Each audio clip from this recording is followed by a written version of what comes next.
وأصحابه أجمعين.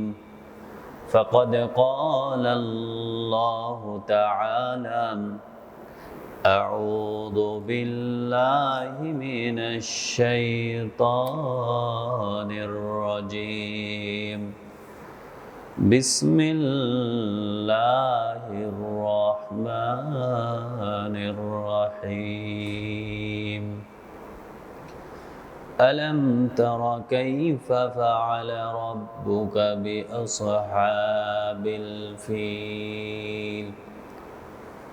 ألم يجعل كيدهم في تضليل وأرسل عليهم طيرا أبابيل ترميهم بحجارة من سجيل فجعلهم كعصف مأكول. সাদাকাল্লাহুল আলিয়্যুল আযীম। সকল প্রশংসার মালিককে আল্লাহ, সেই মহান রবের প্রশংসা করি যিনি আমাদের মালিক, হায়াতের মালিক, মৃত্যুর মালিক, রিজিকের বন্দোবস্তকারী, আসমান জমিনের সার্বভৌমত্বের অধিকারী, যিনি আরশের উপর সুমহান প্রতিষ্ঠিত, সকল কর্মের বিধায়ক, সকল বিষয়ের পরিচালক। সেই মহান রবের প্রশংসা করি যিনি তার দেওয়া হেদায়েতের বাণী আল কোরআনের 105 নম্বর সূরা সূরাতুল ফিল এর আজকের এই দার্সে আমাদেরকে বসার তৌফিক দান করেছেন। সেজন্য রব্বুল আলামিনের প্রশংসা করে অন্তরের অন্তঃস্থল থেকে কালিমাতু শুকরিয়া আদায় করব। বলুন আলহামদুলিল্লাহ। দুরুদ সালাম বিশ্বনবী, মানবতার আলোর দিশারি, খাতামুন নবিয়্যিন, যার পরবর্তীতে আর কোনো নবীর আগমন নেই, সে নবীর উপর দুরুদ সালাম পড়ে বলেন সাল্লাল্লাহু আলা নবিয়্যিল উম্মি ওয়া আলিহি ওয়া সাল্লাম। আলহামদুলিল্লাহ, আমরা আজকে তেলাওয়াত করেছি সূরাতুল ফিল থেকে। ফিল হচ্ছে আরবিতে ফা ইয়ালাম ফিল, ফিলুন মানে হচ্ছে হাতি, এলিফ্যান্ট। এই সূরার নামকরণ করা হয়েছে সূরাতুল ফিল, হাতির সূরা। আমরা আজকের এই ক্লাস থেকে জানবো এই সূরার নাম কেন সূরাতুল ফিল। এই সূরার প্রথমে আল্লাহ রাব্বুল আলামিন বলেন আলাম তারা, ও নবী আপনি কি দেখেন নাই? রাআ মানে হচ্ছে দেখা, তারা মানে হচ্ছে আপনি দেখেন, লাম তারা মানে হচ্ছে আপনি দেখেন না, আর আলাম তারা আপনি কি দেখেন নাই মানে এই কয়েকদিন আগে যে ঘটনাটা ঘটছে আপনি কি জানেন না? আপনি অবহিত নন? আপনাকে জানাই দেওয়া হয় নাই? বা আপনি কি শুনেন নাই? বা আপনি কি এই বিষয়টা, এত চাক্ষুষ একটি ঘটনা ঘটেছে, এই সম্পর্কে আপনি অবহিত নন? ফাআলা রাব্বুকা, আপনার রব কি করেছিল? আপনার রব যা করেছিল আপনি কি সেই জিনিসটা দেখেন নাই? কার সাথে করেছে?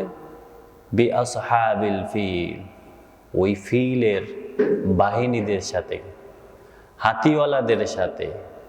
হাতি যারা নিয়ে এসেছিল আল্লাহর ঘর কাবাঘর ভেঙে দিতে, তাদের সাথে আপনার রব কি আচরণ করেছে আপনি কি সে বিষয় দেখেন নাই?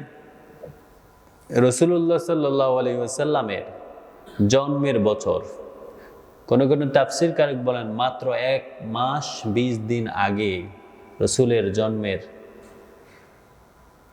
কাবার ভেঙে দেওয়ার জন্য আবিসিনিয়ার বাদশা আব্রাহা, সে এসেছিল কাবাঘর ভেঙে দিবে, কাবাঘর রাখবে না, আল্লাহর এই ঘর সে মুছে দিবে পৃথিবী থেকে। কেন? কারণ সানাতে সেই একটি ঘর তৈরি করেছে, সে সানা থেকে ঘর তৈরি করে সে সিদ্ধান্ত নিয়েছে তার এলাকা থেকে যারা কাবাঘর তাওয়াফ করতে আসে, তারা তো প্রতি বছর তাওয়াফ করতে এসে এখানে বিভিন্ন খরচ করে ফেলে, এই ঘরের বেশি মর্যাদা হয়ে যায় তাদের থেকে, বা কাবাঘরের যে এলাকা মক্কা তাদের এলাকা থেকে বেশি সম্মানিত, সুতরাং আমাদের মানুষ আর ওটাকে সম্মানিত করতে, সম্মান জানাতে অথবা কাবা করে তাওয়াফ করতে যেতে পারবে না। সে সানাতে একটি ঘর তৈরি করে এবং ঘোষণা করে যে তোমরা প্রতি বছর একটি নির্দিষ্ট দিনে এই ঘরে তাওয়াফ করবা, কেউ কাবা করে যাবা না। তার তৈরি করা ওই ঘর তাদের লোকজনই এত অপছন্দ করেছে যে এটা আমরা কোনোভাবে মানতে পারি না। আল্লাহর ঘর তাওয়াফ করা থেকে তুমি আমাদেরকে বিরত রাখবে, আমরা এটা কখনোই সমর্থন করব না। তারা রাতের অন্ধকারে গিয়ে কাবা, ওই তার যে সানাতে যে ঘরটা তৈরি করেছে ওই ঘরটাকে তারা নোংরা করে দিয়ে আসছে। এতে আবিসিনিয়ার বাদশাহ আব্রাহা সে তখন অনেক বেশি রাগান্বিত হয়ে যায় যে এত বড় সাহস আমার ঘরে এসে নোংরা করে। তার মানে হচ্ছে কে নোংরা করতে পারে? যারা কাবাকে বেশি পছন্দ করে তারা। কারণ তারা মনে করে যে তাদের বিপরীতে, ওই ঘরের বিপরীতে, কাবার বিপরীতে আমরা এই ঘর তৈরি করেছি, সেজন্য তারা নোংরা করেছে। তখন সে সিদ্ধান্ত নিয়েছে আমি এই পৃথিবী থেকে কাবাগরকে, মক্কাকে, বাইতুল্লাহকে নিঃশেষ করে দেব, মুছে দিব। সে হাতির এক বিশাল বাহিনী নিয়ে কাবাগর ভাঙ্গার জন্য সে মক্কা চলে এসেছে।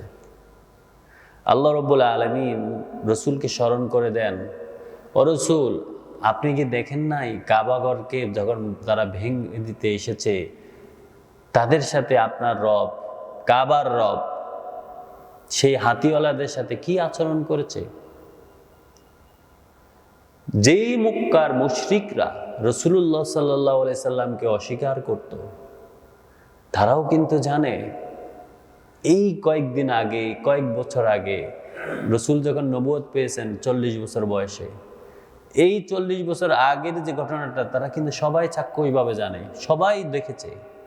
কিন্তু তারপরও তাদের অবহেলায়, শয়তানের ধোঁকায়, প্ররোচনায় তাদের নেতৃত্ব চলে যাবে বলে তারা অন্য কাউকে নেতৃত্ব দিতে পারবে না, এই ভয়ে, লোভ, হিংসার অহংকারে তারা রসুলকে মানে নাই। আল্লাহ রাব্বুল আলামিন বলেন, রসুল আপনি স্মরণ করায় দেন ওইসব লোকদেরকে যারা দেখেছে। তারা সবাই তো দেখেছে কাবাগরকে ভাঙতে এসে কিভাবে তারা ওই হাতিওয়ালাদের কিভাবে আমি নিঃশেষ করে দিয়েছি, আমি তাদের সাথে কিরূপ আচরণ করেছি, কিভাবে তাদেরকে ধ্বংস করেছি, তারা তো সবাই দেখেছে। আলাম ইয়াজআল কাইদাহুম ফি তাদলিল।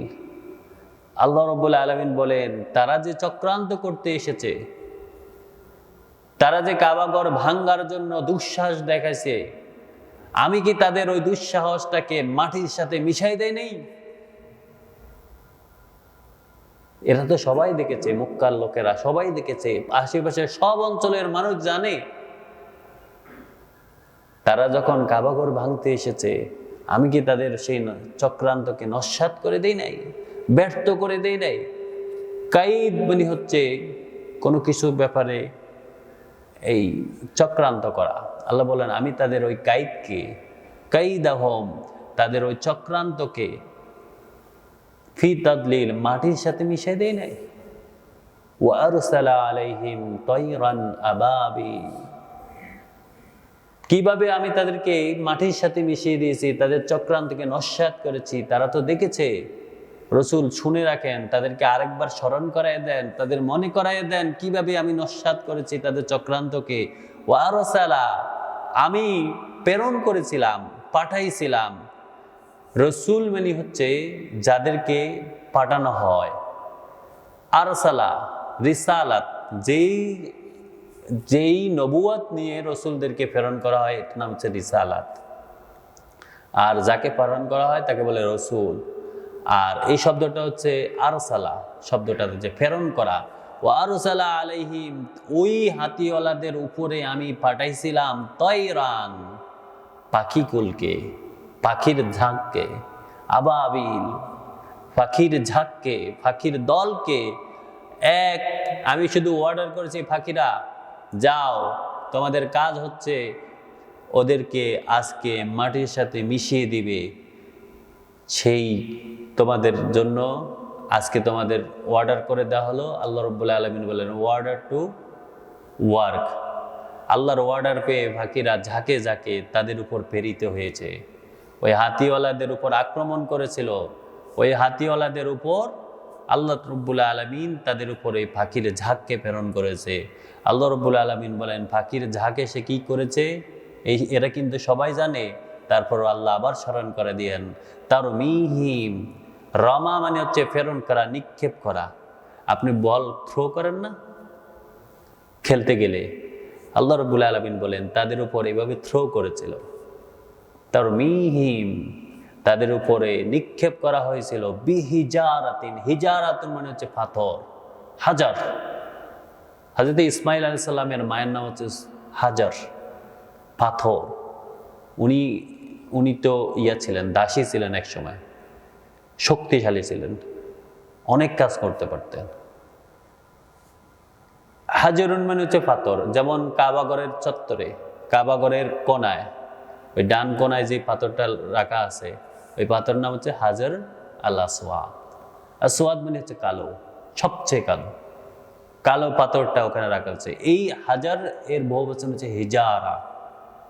আল্লাহ বলেন তার মিহিম তাদের উপরে নিক্ষেপ করা হয়েছিল বিহিজারাতিন, পাথর সমূহ। এই পাথর কেমন পাথর? এত বড় বড় পাথর নয়, খুবই ছোট্ট ছোট্ট, এত নিখুঁত, এত সূক্ষ্মভাবে আক্রমণ করেছে। তাফসীরকারকরা বলেন যখন ওই পাথরটা কোনো এক সৈন্যর মাথায় গিয়ে আঘাত করেছিল, সৈন্যের চামড়া, মাংস, হাড় আলাদা হয়ে গেছে, খসে পড়েছিল। এমনকি ওই আবরাহা সেখান থেকে পালাতে গিয়ে সে যখন তার সানা এলাকায় গিয়েছে সেখানে গিয়ে তাকে আক্রমণ করা হয়েছে, সেখানে গিয়ে সে এইভাবে মানে পড়ার সাথে সাথে তার চামড়া, হাড়, গোড় সবগুলো আলাদা হয়ে গেছে। কেমন হতে পারে সেটা? মানুষ যে কারেন্ট আবিষ্কার করছে, হাই রেঞ্জের বোল্ট যখন কাউকে ধরে চাকির সাথে সাথে তার সবকিছু নষ্ট হয়ে যায়। আল্লাহ বলেন এইভাবে তাদেরকে আমি ছোট্ট ছোট্ট সেই পাথরগুলো তাদের উপর প্রেরণ করা হয়েছে, নিক্ষেপ করা হয়েছে। তার মিহিম বিহিজারাতিন মিন সিজ্জিল, ওই সিজ্জিল থেকে তাদের উপর পাকা মাটির, সিজ্জিল মানে হচ্ছে এই সে এলাকা থেকে, মিন সিজ্জিল এমন একটি বিশেষ এলাকা থেকে আল্লাহ রাব্বুল আলামিন সে পাথরগুলোকে পাখিকে কুড়িয়ে নিয়ে আসতে বলছিল। তাফসীরকারকে বলেন প্রতিটি পাখি 3টি করে পাথর নিয়ে এসেছে, ঠোঁট এবং 2 পা। শুধু উপর থেকে নিক্ষেপ করেছে, ধ্বংস করে দেওয়ার দায়িত্ব হচ্ছে আল্লাহর। আল্লাহ বলেন তাদের চক্রান্তকে আলাম ইয়াজআল কাইদাহুম ফি তাদলিল, তাদেরকে চক্রান্ত, তারা যেই সিদ্ধান্ত নিয়ে এসেছে, যে অপকর্ম করার জন্য এসেছে, তাদের ওই অপকর্মকে আমি মাটির সাথে মিশিয়ে দিয়েছি। কিভাবে? শুধুমাত্র ফাঁকির ঝাঁক প্রেরণ করেছি, ফাঁকিরা ছোট্ট ছোট্ট পাথরগুলো নিক্ষেপ করেছে, আর সাথে সাথে তারা সব মাটির সাথে মিশে গেছে। আল্লাহু আকবার। সকল ক্ষমতার মালিক কে? আল্লাহ। এই আব্রাহা এসেছে হাতি নিয়ে, আর আল্লাহ তাদেরকে নস্যাৎ করার জন্য, তাদের চক্রান্তকে ধূলিসাৎ করার জন্য ছোট্ট ছোট্ট পাখি। আবার এই ছোট পাখিটা কি পাথর নিয়ে আসবে? আরো ছোট্ট, চিকন, সূক্ষ্ম, যে পাথরটা আঘাত করার সাথে সাথে তাদেরকে মাটির সাথে, ধূলির সাথে মিশে দেওয়া হলো। আল্লাহু আকবার, আল্লাহু আকবার। এই পাথরটা, এই পাখি আক্রমণ করার আগে আব্রাহা যখন কাবাগরের আশেপাশে গিয়ে অবস্থান করেছে, তখন তার সৈন্যদলেরা মক্কার যে চারণভূমি ছিল ওখান থেকে তাদের উট, তাদের ভেড়াগুলোকে তারা দখল করে নিয়েছিল। রসুলের দাদা আব্দুল মুত্তালিব, ওনার আসল নাম হচ্ছে সায়বা। ওনার মাথার সামনের চুলগুলো সাদা ছিল, তো মানুষ অনেকে সায়বা বলে ডাকতেন। কিন্তু ওনার চাচার নাম ছিল মুত্তালিব, মানে রসুলের দাদার চাচা, রসুলের বাপের দাদার ভাই। তো এই মুত্তালিব এই সাহেবাকে নিয়ে সবসময় ঘুরতো, এজন্য মানুষ তাকে বলতে হচ্ছে এই মুত্তালিবের গোলাম, আব্দুল মুত্তালিব। রসুলের ওই দাদা যখন দেখলেন যে আব্রাহার লোকেরা তাদের চরণভূমির সমস্ত পশুগুলোকে দখল করে নিয়েছে, তখন সে আব্রাহার সাথে দেখা করতে গেছে। আব্রাহা আব্দুল মুত্তালিবকে দেখে বলে, আব্দুল মুত্তালিব, কেন এসেছো তুমি? আমাদের সাথে যুদ্ধ করবে? দেখো আমাদের কত সৈন্য, সবগুলো দিয়ে আজকে পুরো মক্কাকে আমরা ধূলিসাৎ করে দিব। রসুলের দাদা বললেন যে দেখো, তোমরা এসেছো কাবাঘর ভাঙতে, আসলে এই কাবাঘরের মালিক তো আমি নই। আমি এসেছিলাম আমার চারণভূমি থেকে যেই পশুগুলোকে তোমার সৈন্যদলেরা দখল করে নিয়েছিল, আমি এসেছি সেগুলো ফেরত নিতে। আব্দুল মুত্তালিবকে আব্রাহা বলতেছে, এটা কেমন করে হয়? যেই কাবাঘরের বড়াই দিয়ে তোমরা পুরো পৃথিবীর শ্রেষ্ঠ জাতিতে পরিণত হয়েছ, যেই কাবাঘরের কারণে তোমরা পৃথিবীর কেন্দ্রবিন্দুতে পরিণত হয়েছ, সবাই এখানে মৌমাছির ঝাঁকের মতো মধু নিতে এসেছে এখানে, এই কাবাঘরকে এত ভালোবাসে, আমি এত সুন্দর করে সানাতে এত সুন্দর করে ঘর বানালাম, সেটাকে পর্যন্ত কেউ তোয়াক্কা করলো না যে আমার কাছে ধরা খেলে তাকে মেরে ফেলা হবে, কিন্তু তোয়াক্কা না করে সেখানে পর্যন্ত ময়লা করে দিয়ে এসেছে। আর তুমি এসেছো ওই কাবাঘরকে রক্ষা করতে না? কাবাঘর তোমাদেরকে এত সম্মানিত করেছে, তোমরা ওই কাবাঘরকে রক্ষা করবে না? আব্দুল মুত্তালিব বলল, দেখো এই কাবাঘরের মালিক কিন্তু আমি নই, ওই কাবাঘরের মালিক হচ্ছেন রব্বুল কাবা, কাবার যে রব মহান রব্বুল আলামিন, তিনি হচ্ছেন ওই কাবাঘরের মালিক, আমি ওই কাবাঘরকে রক্ষা করতে পারবো না। রসুলের দাদা কাবাঘরের চাবিটা কাবাঘরের দেওয়ালে ঝুলিয়ে দিয়ে আল্লাহ রব্বুল আলামিনের কাছে দোয়া করলেন যে আল্লাহ, এই বিশাল বাহিনীকে প্রতিহত করার জন্য আমার শক্তি নেই, আমার সামর্থ্য নেই, তুমি এই কাবাঘরের মালিক, তুমি পারো এই কাবাঘরকে রক্ষা করতে। তারা গিয়ে দূরে অবস্থান করেছিলেন পাহাড়ের চূড়ায়, যে আমরা দেখি আজকে কিভাবে কি হয়। আল্লাহ রাব্বুল আলামিন বলেন, স্মরণ করো ও মক্কার লোকেরা, রসুল আপনি তাদেরকে জানাইয়া দেন, তারা কি চাক্ষুষভাবে দেখে নাই তাদের সামনে ঘটে যাওয়া সে ঘটনাটা? আমি কিভাবে ওই হাতিওয়ালাদের সাথে কি আচরণ করেছি, তাদের চক্রান্ত কিভাবে ধূলিসাৎ করেছি, তাদের উপর ছোট্ট পাখি প্রেরণ করেছি, যে ছোট্ট পাখি ছোট্ট থেকে সূক্ষ্ম পাথরগুলো তাদের উপর নিক্ষেপ করেছে, আর যার কারণে ফাজআলাহুম, ওই পাথরটা নিক্ষিপ্ত হওয়ার পরে আল্লাহ রাব্বুল আলামিন বলেন, ফাজআলাহুম, ওই হাতিওয়ালাদেরকে আমি করে দিয়েছিলাম কাসফিন মাকুল। মাকুল মানে হচ্ছে লোকমা, আপনি খাবার খেতে যে লোকমা খান না, কি করেন? আগে তরকারি, মাছ, মাংস যা আছে সবগুলোকে একসাথে করে ভালো করে মিক্স করে আপনার মুখে যেন কোনোভাবে কোনো কিছু না আটকে, এটাকে একদম দলা বানাই ফেলেন, তাই না? কেউ আছে এটার দলা বানায়, কেউ আছে হাতের মুঠিতে নিয়ে নেয়, এবং যে যত সুন্দর করে নেয় তার খাবারটা তত সুন্দর হয়। আল্লাহ রাব্বুল আলামিন বলে, ওই হাতিওয়ালাদেরকে আমি পুরো হাতি বাহিনীকে এমন বানিয়েছিলাম যে এখন পশুর খাবারের লোকমা হয়ে গেছে।